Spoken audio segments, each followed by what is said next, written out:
DJ Holy Vogue. Yo! You're locked into Point 5 Creative Studios, where Africa's stories aren't just told, they're produced. News, politics, entertainment, films that move the continent. We bring the truth, the fire, the creativity. Your world, powered by African storytelling. Point 5 Creative Studios. Point 5 Creative Studios. Point 5 Creative Studios. Point 5 Creative Studios. Point 5 Creative Studios. Right, I so wish to see all of you again in 2026. Definitely I'm going to be in 2026, and I don't want you to be one of those people that miss stepping into 2026. Right, I've been away for quite some time and I'm back now, so it's all time for updates. When I came, there's an issue I brought, which is about the talks between the sitting president and Nelson Chamisa. Not only him, there's also been a serious talk between the ruling party ZANU PF under the guidance of the guidance and leadership of His Excellency Mnangagwa, with all people that participated in the Poland in 2019. A lot of meetings have been held behind the scenes, and as you can all see and agree, unless you are just failing to comprehend the truth, it's now a one-party state. Remember, this is what I've always been talking about, that Zimbabwe is moving to becoming a one-party state. So factoring in these people, they are not being factored in as GNU, the Government of National Unity. It is being factored in as the Government of National Inclusivity. If you continue to check, or if you check closely, you will see that the people that used to run with their Nelson Chamisa, Advocate Nelson Chamisa, they are no longer a part of him, most of them. Others have tried to unite as MDC, but as you can see, it's all hitting a brick wall. They are failing to agree. They are failing to find a common ground. What does that mean? It means to say we are now a one-party state. Zimbabwe is now a one-party state under the leadership and vision of His Excellency Mnangagwa. I know you might not like what I say. I'm not here to entertain. I'm always here to give you truth. When I popped out after being quiet for quite some time, I told you openly that it's now some talks behind, and the talk of GNI is now active. No one is bound to refuse that, because no one still pulls crowds in opposition to ZANU PF. Take, for example, his advocate Nelson Chamisa. He used to be an untouchable being, but right now on social media, people can just lambast and blast him from all corners of it. That alone, because of his intelligence and wisdom, he has seen that he is no longer controlling a big number of followers. He knows that his following has dwindled, as much as some of the supporters might fail to agree with the truth that's before them. This you just check in comment sections. So the thing behind the whole setup is he is now going to be included in the GNI.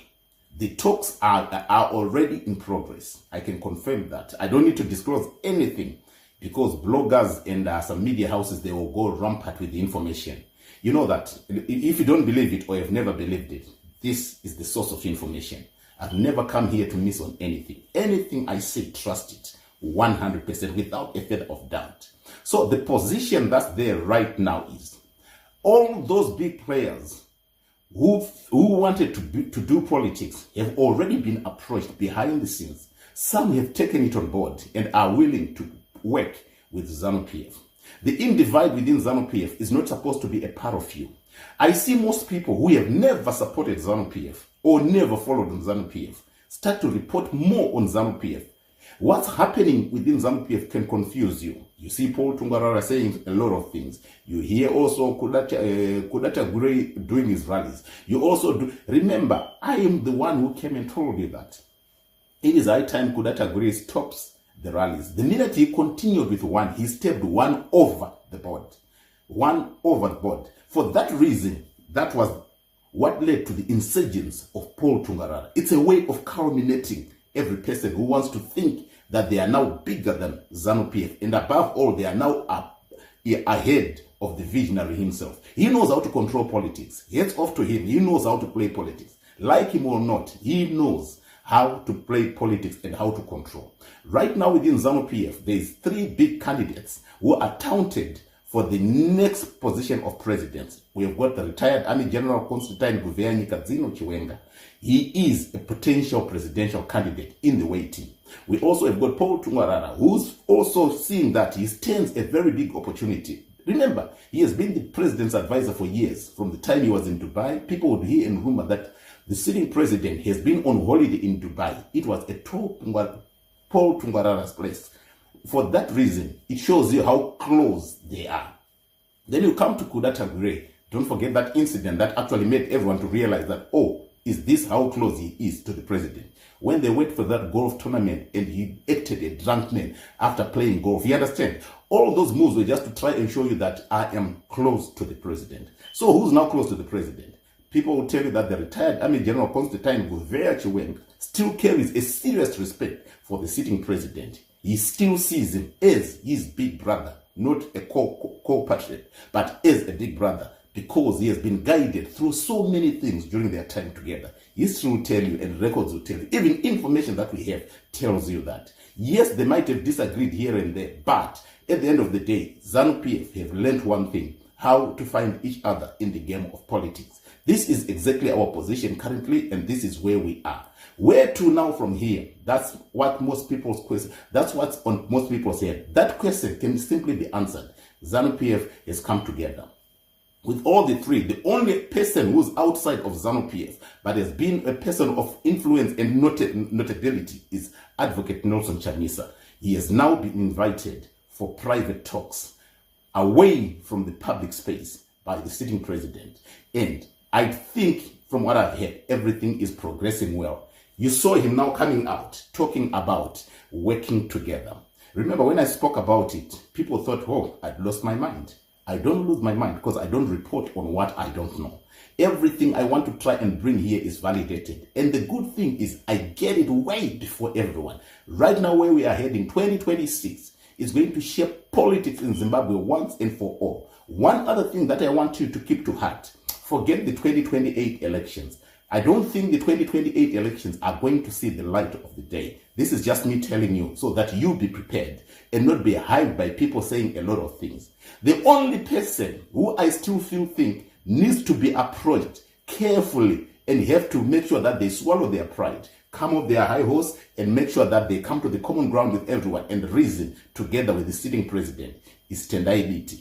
Formation of his party, it's all about hype. It's all a hyped up move. If he be a person who listens properly, he should understand that he is now the only player outside of the game. Look at Fadzai Mahere. She's now taunting for the young warriors. You know, Fadzai has always been lambasting people, speaking everything negative about anything. Whoever comes to her with a slogan, she will come and put a signature there. We want new leaders. But for the first time ever, Fadzai Mahere has now come supporting and taunting the warriors. Remember what I told you. If you revisit one of the videos where it's written Fadzai Mahere, I said plans are in place to get her back into parliament. This is no longer time to ride on high horses. This is no longer time to be showy. It's all a time of swallowing to pride, because it is proved that no one is able to dislodge ZANU PF.